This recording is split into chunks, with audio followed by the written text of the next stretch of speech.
We use money pretty much every single day without a second thought. But what if tomorrow it just vanished? No cash, no credit cards, no digital payments, nothing. How would you even get your morning coffee? How would society function at all? Let's explore what that world would actually really look like.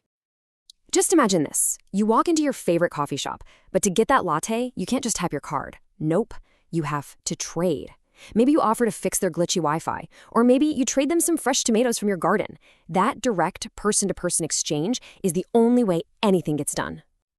So yeah, only trade. In this world, everything runs on that ancient system, a direct swap of goods and services. So how would that actually work in our modern world? And what would it change about, well, everything?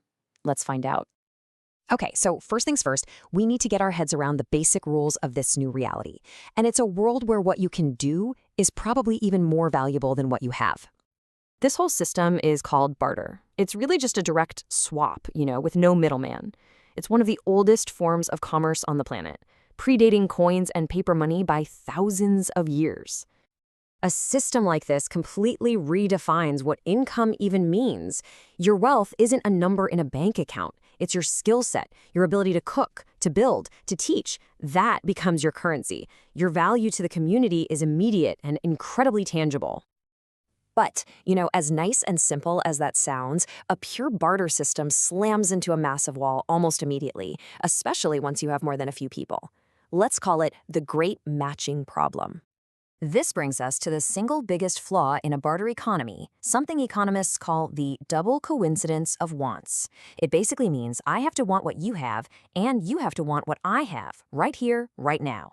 So I might desperately need the bread you baked, but if you don't need my IT support, well, no deal. Now, just try to imagine that problem scaled up across a city of millions.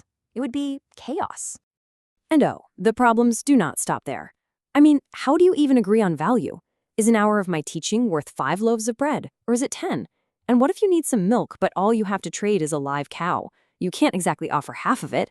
And forget about saving up for a rainy day. Your wealth of apples is just gonna rot, which is something money in a bank, for all its faults, doesn't do. So, what does all this mean for society? A shift this big wouldn't just change our wallets. It would fundamentally rewire our relationships, for better and definitely for worse. On the one hand, local communities would become incredibly tight-knit. You'd have to rely on your neighbors, building deep, meaningful trust through constant interaction. But on the other hand, life could become exhausting. Every single transaction, every day, would be a long, drawn-out negotiation. Your personal business would be everyone's business, and your choices would be limited to whoever happens to be willing to trade with you on that particular day. And hey, this isn't just theoretical stuff. A study of modern businesses that actually use barter found that these problems are very, very real. The single biggest concern they had? Mismanagement and fraud. And right behind that was the sheer amount of time wasted on negotiations and the administrative headache. It turns out, even with all our modern tech, pure barter is just incredibly hard to manage. Now, it's really easy to fall into the trap of thinking a moneyless world would be a more equal one, but that's a huge misconception. Power and inequality wouldn't just vanish, they would simply change their shape. Human hierarchies are persistent. Getting rid of dollar bills doesn't get rid of our tendency to value certain things and certain people more than others. So who becomes the new elite in this world? Well, instead of being rich with money, people would be rich in resources. The doctor with unique medical skills, the farmer who controls the most fertile land, or the person with a massive network of trading partners. They would hold all the new power. Wealth just shifts from a bank account to tangible assets and, you guessed it, social capital. So far, we've mostly talked about personal trades, right? Bread for IT support, that kind of thing.